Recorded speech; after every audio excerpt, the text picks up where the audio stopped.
ಧರ್ಮಸ್ಥಳದ ಬುರುಡೆ ಗ್ಯಾಂಗ್ ಇದೆಯಲ್ಲ, ಛಿದ್ರವಾಗಿರೋದ್ರ ಬಗ್ಗೆ ನಿಮಗೆ ಗೊತ್ತಿದೆ. ಈಗ ಈ ಬುರುಡೆ ಗ್ಯಾಂಗ್, ಧರ್ಮಸ್ಥಳದ ಬುರುಡೆ ಗ್ಯಾಂಗ್ಗೆ ಸಂಬಂಧಪಟ್ಟ ಹಾಗೆ ಬಿಗ್ ಎಕ್ಸ್ಕ್ಲೂಸಿವ್ ಇದು. ಈ ಪ್ರಕರಣಕ್ಕೆ ಟ್ವಿಸ್ಟ್ ಸಿಗ್ತಾ ಇದೆ. ಟ್ವಿಸ್ಟ್ ಅಂದ್ರೆ ಇದು ಧರ್ಮಸ್ಥಳ ಬುರುಡೆ ಕೇಸ್ಗೆ ಮತ್ತೊಂದು ಮೇಜರ್ ಟ್ವಿಸ್ಟ್. ಐವರ ವಿರುದ್ಧ ಮಾಸ್ಕ್ ಮ್ಯಾನ್ ಚಿನ್ನಯ್ಯ ದೂರು ಕೊಟ್ಟಿದ್ದಾರೆ. ಯಾರನ್ನ ಮುಂದಿಟ್ಟುಕೊಂಡು ಇವರು ಧರ್ಮಸ್ಥಳದ ವಿರುದ್ಧ ಷಡ್ಯಂತ್ರವನ್ನ ಮಾಡಿದ್ರು, ಆ ವ್ಯಕ್ತಿಯೇ ಈಗ ದಾಳವಾಗಿ ಬಳಸಿಕೊಂಡಂತ ಆ ವ್ಯಕ್ತಿಯೇ ಈಗ ದೂರು ಕೊಟ್ಟಿದ್ದಾರೆ. ಫೇಕ್ ಟ್ವಿಸ್ಟ್, 5 ಜನರ ವಿರುದ್ಧ ಮಾಸ್ಕ್ ಮ್ಯಾನ್ ಚಿನ್ನಯ್ಯ ದೂರು ಕೊಟ್ಟಿದ್ದಾರೆ. ಧರ್ಮಸ್ಥಳದ ಬುರುಡೆ ಪ್ರಕರಣಕ್ಕೆ ಸಂಬಂಧಪಟ್ಟ ಹಾಗೆ ಬುರುಡೆ ಗ್ಯಾಂಗ್ ದಾಳವಾಗಿ ಬಳಸಿಕೊಂಡಂತಹ ಮಾಸ್ಕ್ ಮ್ಯಾನ್ ಚಿನ್ನಯ್ಯನನ್ನ ಮುಂದಿಟ್ಟುಕೊಂಡು ಇವರು ಧರ್ಮಸ್ಥಳದ ವಿರುದ್ಧ ಅಪಪ್ರಚಾರವನ್ನ ಮಾಡಿದ್ರು. ಚಿನ್ನಯ್ಯನಿಗೆ ಹೀಗೆ ಹೇಳಬೇಕು ಅಂತೇಳಿ ಆತನ ತಲೆಗೆ ತುಂಬಿಸಿ ಆತನನ್ನ ಇದರಲ್ಲಿ ಬಲಿಪಶು ಮಾಡಿದ್ರು ಅನ್ನೋದು ಪ್ರಸ್ತುತ ಇರುವ ವಿಚಾರ. ಸುಮಾರು 94 ದಿನಗಳ ಜೈಲು ವಾಸವನ್ನ ಅನುಭವಿಸಿ ಚಿನ್ನಯ್ಯ ಹೊರಗಡೆ ಬಂದು ಈಗ 5 ಜನರ ವಿರುದ್ಧ ಪ್ರಕರಣವನ್ನ ದಾಖಲಿಸಿದ್ದಾರೆ. ಯಾರವರು ಅಂತ ಕೇಳಿದ್ರೆ 5 ಜನ ಈ ಬುರುಡೆ ಗ್ಯಾಂಗ್ನ ಕಿಂಗ್ ಪಿನ್ಗಳು. ಮಾಸ್ಕ್ ಮ್ಯಾನ್ ಚಿನ್ನಯ್ಯ ಕೊಟ್ಟಂತ ದೂರು, ಧರ್ಮಸ್ಥಳ ಠಾಣೆಗೆ ದೂರು ಕೊಟ್ಟಿದ್ದಾರೆ ಮಾಸ್ಕ್ ಮ್ಯಾನ್ ಚಿನ್ನಯ್ಯ. ಯಾರ ವಿರುದ್ಧ ಕೇಳಿದ್ರೆ 5 ಜನರ ವಿರುದ್ಧ ಮಾಸ್ಕ್ ಮ್ಯಾನ್ ಚಿನ್ನಯ್ಯ ದೂರು ಕೊಟ್ಟಿದ್ದಾರೆ. ತಿಮುರೋಡಿ, ಗಿರೀಶ್ ಮಠಣ್ಣ, ವಿಠಲ್ ಗೌಡ, ಜಯಂತ್, ಸಮೀರ್ ಎಂಡಿ ವಿರುದ್ಧ ಚಿನ್ನಯ್ಯ ಕಂಪ್ಲೇಂಟ್ ಅನ್ನ ಕೊಟ್ಟಿದ್ದಾರೆ. ಧರ್ಮಸ್ಥಳ ಪೊಲೀಸ್ ಠಾಣೆಗೆ ಮಾಸ್ಕ್ ಮ್ಯಾನ್ ಚಿನ್ನಯ್ಯ ದೂರು ಕೊಟ್ಟಿದ್ದಾರೆ. ತನಗೆ ತನ್ನ ಪತ್ನಿಗೆ ಜೀವ ಬೆದರಿಕೆ ಇದೆ ಅಂತ ಹೇಳಿ ದೂರು ಕೊಟ್ಟಿದ್ದಾರೆ ಮಾಸ್ಕ್ ಮ್ಯಾನ್ ಚಿನ್ನಯ್ಯ.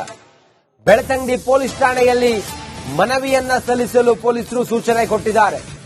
ತನಗೆ ಹಾಗೂ ತನ್ನ ಪತ್ನಿಗೆ ರಕ್ಷಣೆ ಕೊಡಬೇಕು ಅಂತ ಹೇಳಿ ದೂರು ಕೊಟ್ಟಿದ್ದಾರೆ ಚಿನ್ನಯ್ಯ.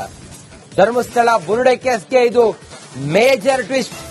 ಅವರು ಹೇಳಿದ ಹಾಗೆ ನಾನು ಕೇಳದೆ, ನನ್ನನ್ನ ನಡು ನೀರಿನಲ್ಲಿ ಕೈ ಬಿಟ್ರು, ಏನಾಯ್ತು ಏನು ಎತ್ತ ಅಂತ ಹೇಳಿ ಕೇಳೋಕ್ಕೂ ಬಂದಿಲ್ಲ.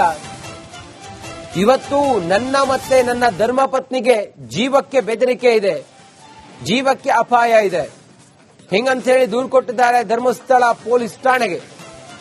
ಬೆಳ್ತಂಗಡಿ ಠಾಣೆಗೆ ದೂರು ಕೊಡಿ ಅಂತೇಳಿ ಚಿನ್ನಯ್ಯನಿಗೆ ಸೂಚನೆಯನ್ನ ಕೊಟ್ಟಿದ್ದಾರೆ. ದಿನೇಶ್ ಕಾಶಿಪಟ್ನ ದೂರವಾಣಿ ಸಂಪರ್ಕದಲ್ಲಿದ್ದಾರೆ. ದಿನೇಶ್, ಇದು ಟ್ವಿಸ್ಟ್ ಅಂದ್ರೆ ಚಿನ್ನಯ್ಯ ಏನಂತ ಹೇಳಿ ದೂರು ಕೊಟ್ಟಿದ್ದಾರೆ ದಿನೇಶ್?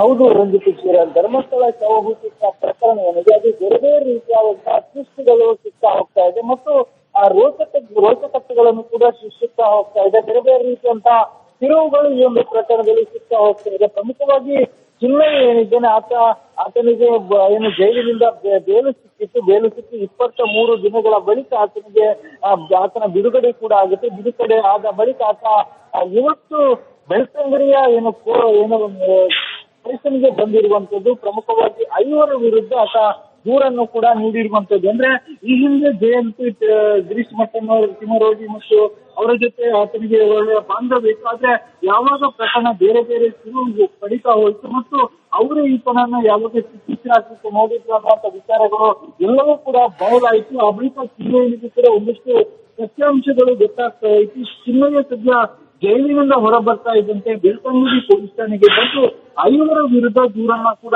ನೀಡಿರುವಂತದ್ದು. ಈ 5ರಿಂದ ತನಗೆ ಜೀವ ಬೆದರಿಕೆ ಇದೆ ಅನ್ನುವಂತ ದೂರನ್ನ ಆತ ನೀಡಿರುವಂತದ್ದು. ಪ್ರಮುಖವಾಗಿ ಏನು ಮಹೇಶ್ ಶೆಟ್ಟಿ, ತಿಮರೋಡಿ, ಗಿರೀಶ್ ಮಠ, ಜಯಂತ್ ಟಿ, ಸಮೀರ್ ಎಂಡಿ, ಈ 5 ವಿರುದ್ಧ ಆತ ಆ ದೂರನ್ನ ನೀಡಿರುವಂತದ್ದು. ಈ 5 ಜನರಿಂದ ನಿಮಗೆ ಜೀವ ಬೆದರಿಕೆ ಅನ್ನುವಂಥದ್ದು ಬರಬಹುದು ಅನ್ನುವಂತ ನಿಟ್ಟಿನಲ್ಲಿ ಆತ ದೂರನ್ನು ಕೂಡ ನೀಡಿರುವಂತದ್ದು. ಅದರ ಜೊತೆಗೆ ತನಗೆ ಮತ್ತು ತನ್ನ ಪತ್ನಿಗೆ ರಕ್ಷಣೆ ನೀಡಬೇಕು ಅನ್ನುವಂತ ನಿಟ್ಟಿನಲ್ಲೂ ಆತ ಪೊಲೀಸರಿಗೆ ಮನವಿಯನ್ನು ಕೂಡ ಮಾಡಿಕೊಂಡಿರುವಂತದ್ದು. ಅಂದ್ರೆ ಈ ಒಂದು ಪ್ರಕರಣ ಏನಿದೆ ಅದು ಬೆಳ್ತಂಗಡಿ ಠಾಣೆಯಲ್ಲಿ ಇರುವಂತಹ ಪ್ರಕರಣ ಆಗಿರುವ ಕಾರಣವಾಗಿ, ಅಂದ್ರೆ ಧರ್ಮಸ್ಥಳ ಠಾಣೆಯಲ್ಲಿ ಪ್ರಕರಣ ಇರುವಂತದ್ದು. ಆದ್ರೆ ಧರ್ಮಸ್ಥಳ ಠಾಣೆ ಮತ್ತು ಬೆಳ್ತಂಗಡಿ ಠಾಣೆ ಅನ್ನುವಂಥದ್ದು ಹತ್ರ ಇರುವಂತದ್ದು ಮತ್ತು ಈ ಪ್ರಕರಣದಲ್ಲಿ ಬೆಳ್ತಂಗಡಿ ಠಾಣೆಯ ಪ್ರಮುಖವಾಗಿರುವ ಕಾರಣವಾಗಿ ಆತ ಈಗ ಬೆಳ್ತಂಗಡಿ ಠಾಣೆಗೆ ಬಂದು ಈ ರೀತಿಯಾದಂತಹ ದೂರು ಮತ್ತು ಮನವಿಯನ್ನು ಕೂಡ ನೀಡಿರುವಂತಹ ಒಂದು ದೂರು ನೀಡಿರುವಂತದ್ದು. ನಮಗೆ ಜೀವ ಬೆದರಿಕೆ ಮುಂದೆ ಇದರಿಂದ ಬರಬಹುದು ಅನ್ನುವಂತ ನಿಟ್ಟಿನಲ್ಲಿ 5 ವಿರುದ್ಧ ದೂರು ನೀಡಿದ್ದಾನೆ. ಅದರ ಜೊತೆಗೆ ತನಗೆ ಮತ್ತು ತನ್ನ ಪತ್ನಿಗೆ ರಕ್ಷಣೆ ನೀಡಬೇಕು ಅನ್ನುವಂತ ನಿಟ್ಟಿನಲ್ಲಿ ಆತ ಮನವಿಯನ್ನು ಕೂಡ ಸಲ್ಲಿಸಿರುವಂತದ್ದು. ಪೊಲೀಸರು ಈತನ ದೂರು ಅರ್ಜಿಯನ್ನು ಸದ್ಯ ಸ್ವೀಕರಿಸಿರುವಂತದ್ದು. ರಂಜಿತ್ ಶ್ರೀ ಅವರು. ದಿನೇಶ್, ಈಗ ಧರ್ಮಸ್ಥಳ ಠಾಣೆಯಲ್ಲಿ ದೂರು ಕೊಟ್ಟಿದ್ದಾರೆ. ಬೆಳ್ತಂಗಡಿಗೆ ನೀವು ದೂರು ಕೊಡಿ ಅಂತೇಳಿ ಹೇಳಿದ್ದಾರೆ. ಸದ್ಯ ಯಾರ್ಯಾರ ಮೇಲೆ ದೂರು ಕೊಟ್ಟಿದ್ದಾರೆ, ಏನಂತ ದೂರು ಕೊಟ್ಟಿದ್ದಾರೆ, ನಿಜಕ್ಕೂ ಜೀವ ಬೆದರಿಕೆ ಇದೆಯಾ, ಅದಕ್ಕೆ ಇವ್ರು ಏನೇನು ಹೇಳಿದ್ದಾರೆ, ಸದ್ಯಕ್ಕೆ ಎಫ್ಐಆರ್ ಏನಾದ್ರೂ ದಾಖಲಾಗಿದೆಯಾ ಈ ಸಂಬಂಧ, ಸದ್ಯ ಮುಂದುವರೆದು ಏನ್ ಅಪ್ಡೇಟ್ ಇದೆ ದಿನೇಶ್? ರಂಜಿತ್ ಶ್ರೀಯರ್ ಪ್ರಮುಖವಾಗಿ 5 ವಿರುದ್ಧ ಆತ ದೂರನ್ನ ನೀಡಿರುವಂತದ್ದು. ಮಹೇಶ್ ಶೆಟ್ಟಿ, ತಿಮರೋಡಿ, ಗಿರೀಶ್ ಮತ್ತನ್ನವರ್, ವಿಠ್ಠಲ ಗೌಡ, ಜಯಂತ್ ಸಿಂಗ್ ಮತ್ತು ಸಮೀರ್ ಎಂಬಿ ವಿರುದ್ಧ ಆತ ದೂರನ್ನ ನೀಡಿರುವಂತದ್ದು. ಆತ ಮತ್ತು ಆತನ ಮನೆಯವರು ಬಂದು ಈಗಾಗಲೇ ಬೆಳ್ತಂಗಡಿ ಠಾಣೆಗೆ ಬಂದು ದೂರನ್ನ ನೀಡಿದ್ದಾರೆ. ಅಂದ್ರೆ ಆತ ಇದುವರೆಗೆ ಜೈಲಿನಲ್ಲಿದ್ದ.